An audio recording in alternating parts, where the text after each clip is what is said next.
Hai, selamat datang. Assalamualaikum warahmatullahi wabarakatuh.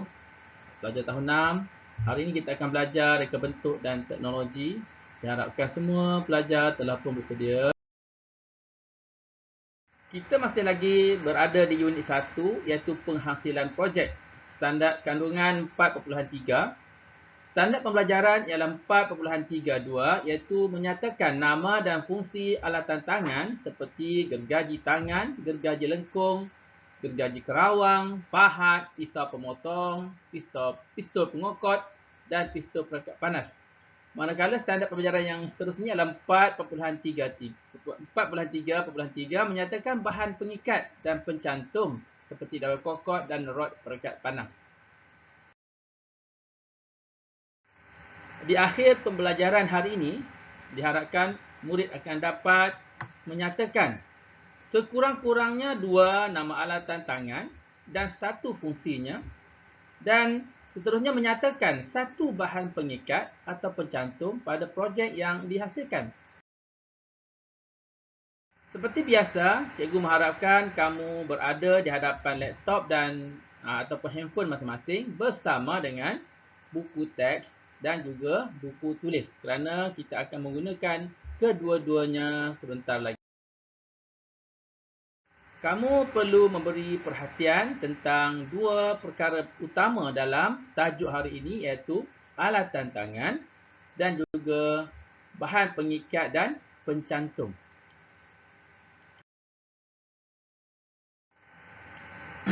Alatan tangan ni sebenarnya penting kita kena tahu kerana alat yang kita gunakan nanti akan menentukan projek yang kita buat. Kerana alat yang sesuai yang digunakan adalah penting. Kalau kita gunakan alat yang salah, jadi bahan yang kita nak hasilkan itu tidak sempurna. Manakala alatan tangan juga sebenarnya ialah perlu diketahui cara penggunaan supaya tidak digunakan dengan cara yang salah. Kerana boleh mendatangkan kecederaan. Dan alatan itu sendiri akan rosak jika digunakan di tempat yang bahan yang tidak sesuai. Ya, misalnya kat tempat yang kayu yang keras, kita gunakan alatan yang salah. Ya, ataupun papan yang lembut, kita gunakan alatan yang tidak sesuai. Okey. Kamu boleh rujuk dalam buku teks bagi muka surat 4, 5, 6 dan 7. Ada rangkuman bagi kedua-duanya sekali. Ada gambar dan juga nota-nota yang kamu boleh jadikan rujukan. Alatan pertama iaitu gergaji tangan. Alat ini digunakan untuk memotong kayu dan papan yang tebal. Ingat ya, gergaji tangan. Alatan tangan yang kedua iaitu gergaji lengkung halus. Alat ini digunakan untuk menggergaji bentuk lengkung pada bahan yang nipis. Mata gergajinya perlu dipasang menghala ke pemegang. Ada sebab dia ya. Jadi alatan kedua ni ialah gergaji lengkung halus. Seterusnya ialah alatan tangan yang ketiga iaitu gergaji kerawang ataupun scroll saw. Gergaji kerawang ialah sejenis mesin yang menggunakan tenaga elektrik dan motor. Pada mesin ini terdapat mata gergaji yang halus dan sangat sesuai untuk memotong bahagian yang melengkung dengan cepat. Oleh itu, banyak produk dapat dihasilkan dalam tempoh yang singkat. Seterusnya, alatan yang penting juga ialah pahat. Alat ini digunakan untuk kerja memahat, meraut, meratakan tanggam dan membersihkan bucu tanggam. Saiznya ditentukan berdasarkan lebar mata pemotong. Matanya diperbuat daripada keluli. Terdapat pelbagai jenis pahat yang digunakan dalam kerja kayu, antaranya pahat tepi serong.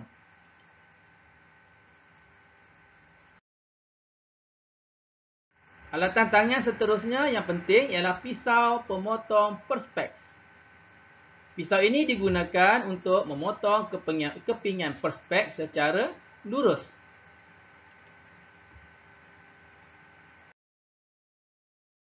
Kemudian kita lihat alatan tangan yang seterusnya iaitu pistol pengokot ataupun yang biasa kita sebut sebagai stapler gun.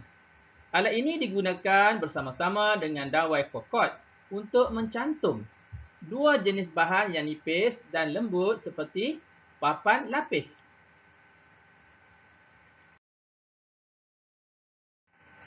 Kemudian alatan tangan yang berikut ini juga sangat penting iaitu pistol perekat panas, hot glue gun.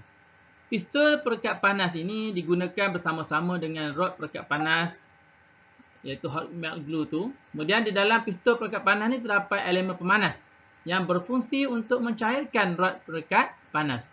Jadi rod perekat panas yang telah cair itu digunakan untuk mencantumkan bahan. Kerana dia telah pun, akhirnya dia akan melekatkanlah bahan yang diisi dengan hot glue gun ini.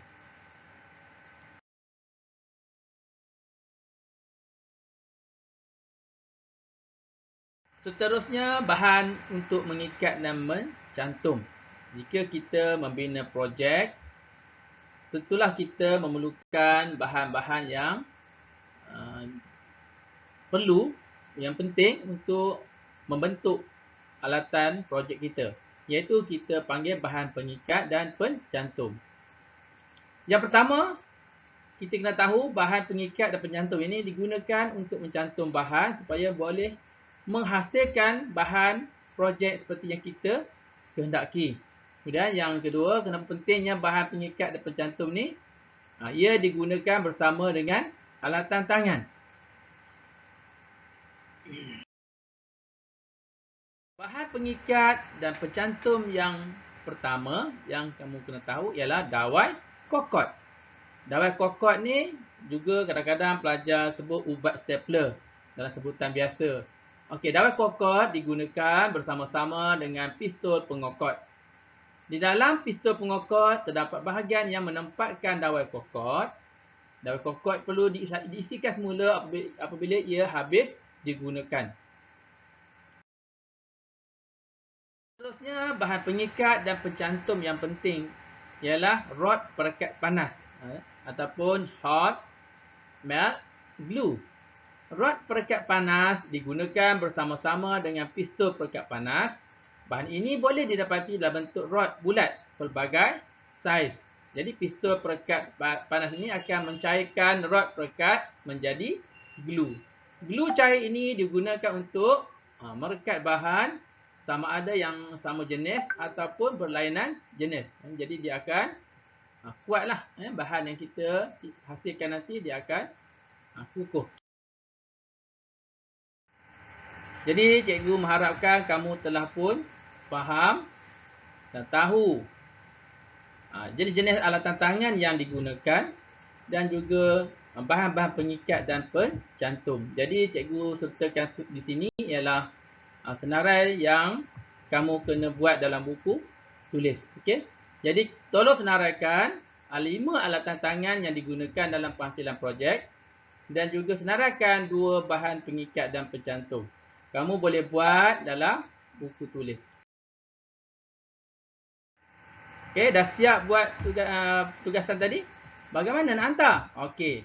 Kamu lihat, cikgu tulis sini sedikit maklumat iaitu kamu kena buat dalam buku tulis. Kemudian cikgu minta kamu upload dalam Google Form.